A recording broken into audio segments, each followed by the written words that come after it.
All right, this is part two of the question and answer. Some things I was asked over the past week, so I'm just going to jump right into that. Hope you enjoy.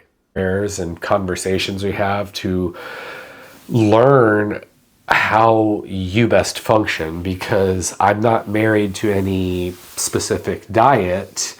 I don't like extremes. I've done extremes I've done keto and not just like the kind of faux keto where it's just ends up being low carb, but like dedicated keto. I think it was on, 6, 7 months. And just felt terrible because I think it was combining it with intermittent fasting, which isn't the greatest thing for me. It wasn't. Your mileage may vary. So I have no, it's working with somebody to discover, but I find most people do better with like a mix between some good fats, carbs, and protein. Plus, it just makes everything easier when you're eating out. Of course, you'll have those random days where something's out of whack, perfectly fine. But yeah, I prefer the mixed, kind of like a mixed diet.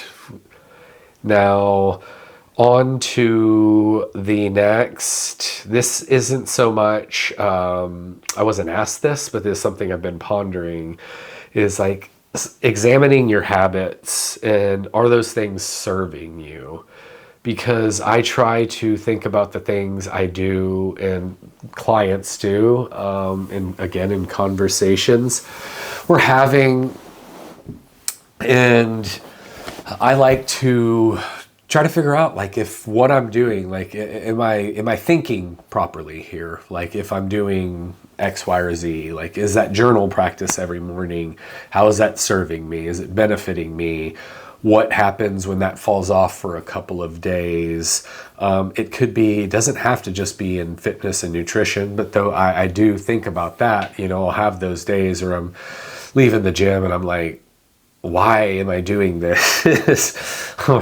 And, I find that like I have those that come on particular bad days where my schedule is insane.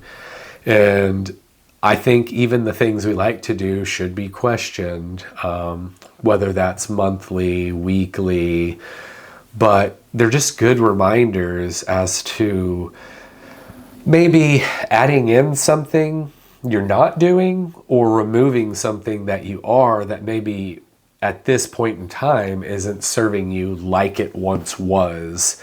And so it's just kind of like it's a not just a reminder, but it's just an update. You're checking in with yourself, making sure that you are living your life to the fullest. And I think sometimes we keep certain habits in that aren't really serving us any longer, and we can put those on the shelf, revisit them for a later time, and move on.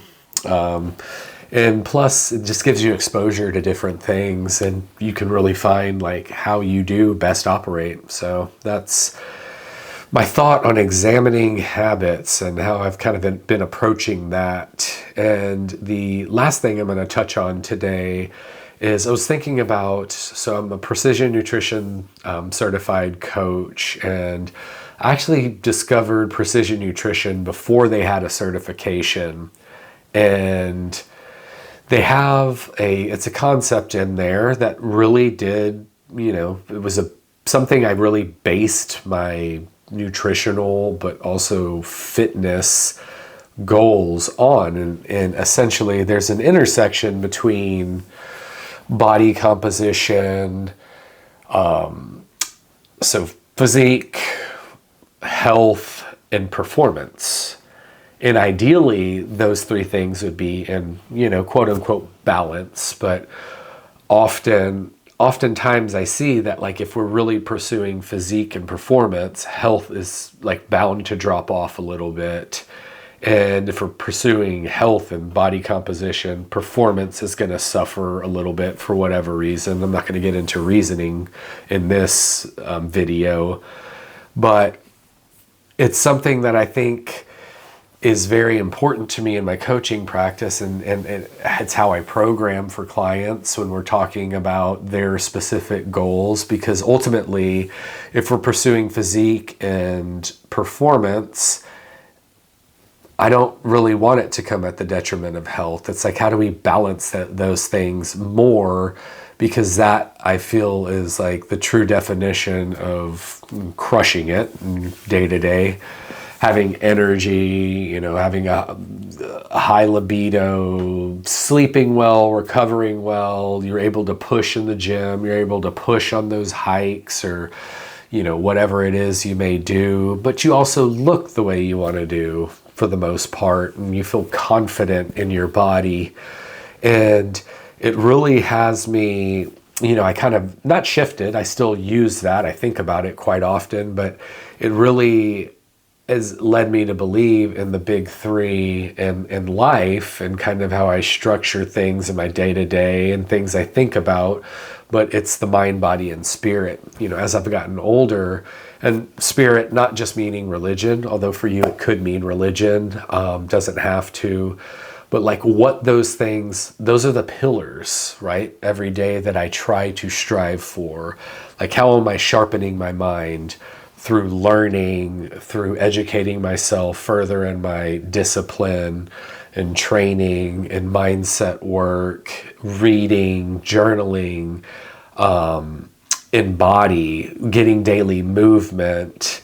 It doesn't have to be structured exercise. It could be a walk in my neighborhood. It could be just a quick run. It could be training with weights, stretching. But I find that I operate better, I feel better daily when I do some sort of movement practice. And again, it could be 5 minutes while I'm in the living room and hanging out with one of my kids and we're just having a chat and I'm stretching or foam rolling, those types of things. But then the spiritual part of it for me is getting out into nature with my family, putting away the phone. There's no music. We're having deeper conversations. It's through pushing myself in my meditation practice, where I am getting antsy because my thoughts are racing and I want to grab a phone to kind of distract myself, and it's sitting with those thoughts a little bit longer than I want to really explore internally and understand those thoughts, where they potentially are coming from. Am I doing the other two things, pushing learning, seeking joy, seeking those things, seeking like that further discipline, going deeper into a topic versus just always casting a wider net? Am I getting in activity? Because I find that for most people, we pursue one or two of those things and we're in discordance day to day. And of course, that's my opinion. Maybe it's different from you. Curious, do you find that when you're pursuing one thing or over another, that do you feel satisfaction in that? Do you feel that something else is missing? What is it that you feel in those times? But so for me, those are the ways that I kind of, so for mine, it really is, it's through journaling, it's through learning. And then I take what I learn and I take my understanding or lack of understanding, and then I pursue it in the meditational practice, which is very spiritual to me, and getting out into nature and really letting my thoughts come and go, not really focusing on them so much, but being an observer to them and trying to understand where they come from. And of course, you can say that is to moving, that's connecting with my body internally. How am I feeling? How are my muscles feeling when I'm stretching? Where am I feeling stress? Is there anything, do I notice like a block of, energy, whatever, in the chain? And so I've found that like when I have approached things from that perspective, that it's easier for me to identify why I may be more anxious, why I may not be feeling like 100%. Granted, I never really feel 100%. That's a topic for another day, but that is kind of been my last week. Couple of questions, just conversations I've had out at the pickleball court, things I've been thinking about, looking to explore further, and I thought they would be just valuable to share. But yeah, let me know in the comments. Do you think about like what is your mind, body, spirit practice? What habits have you picked up lately and others have fallen off, and you feel like those things are beneficial? Are they hurting you? Are they serving you? Do you find healthy cooking worth it? And please, if you know anybody who could benefit from this content, share the video. Don't forget to hit the like button, and I will see you next time.